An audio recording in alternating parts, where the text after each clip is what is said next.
प्यारे दोस्तों, आज मैं आपको सुनाने जा रही हूँ साधु और चूहे की कहानी। तो चलिए शुरू करते हैं। बहुत समय पहले की बात है। एक गांव में एक साधु मंदिर में रहता था। उसकी दिनचर्या रोज़ाना प्रभु की भक्ति करना और आने जाने वाले लोगों को धर्म का उपदेश देना ही था। गांव वाले भी जब भी मंदिर आते तो साधु को कुछ न कुछ दान में अवश्य दे जाते। इसीलिए साधु को भोजन और वस्त्र की कमी कभी नहीं हुई। रोज भोजन करने के बाद साधु बचा हुआ खाना चींके में रखकर छत से टंगा देता था। समय ऐसे ही आराम से निकल रहा था, लेकिन अब साधु के साथ एक अजीब सी घटना होने लगी। वह जो खाना छींके में रखता था गायब हो जाता था। साधु ने परेशान होकर इस बारे में पता लगाने का निर्णय किया। उसने रात को दरवाजे के पीछे से छिपकर देखा कि एक छोटा सा चूहा उसका भोजन निकाल कर ले जाता है। दूसरे दिन उन्होंने छींके को और ऊपर कर दिया ताकि वह चूहा वहां तक ना पहुंच सके। लेकिन यह उपाय भी काम नहीं आया।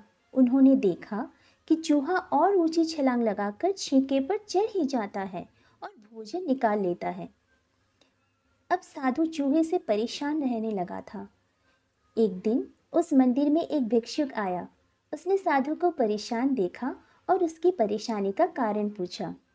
तो साधु ने भिक्षुक को पूरा किस्सा सुना दिया।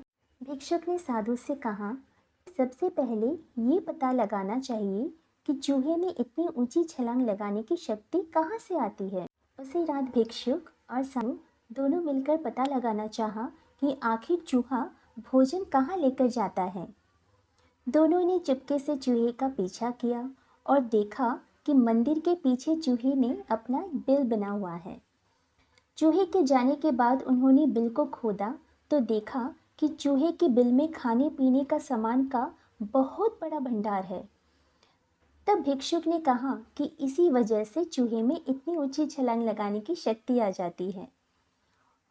उन्होंने उस सामग्री को निकाला और गरीबों में बांट दिया। जब चूहा वापस आया तो उसने वहां पर सब कुछ खाली पाया तो उसका पूरा आत्मविश्वास समाप्त हो गया। उसने सोचा कि वह फिर से खाने पीने का सामान इकट्ठा कर लेगा। यह सोचकर उसने रात को चीके के पास जाकर छलांग लगाई, लेकिन आत्मविश्वास की कमी के कारण वह नहीं पहुंच पाया और साधु ने उसे भगा। कहानी से सीख: संसाधनों के अभाव में आत्मविश्वास की कमी हो जाती है। इसीलिए जो भी संसाधन आपके पास है उसका ध्यान रखना चाहिए। धन्यवाद।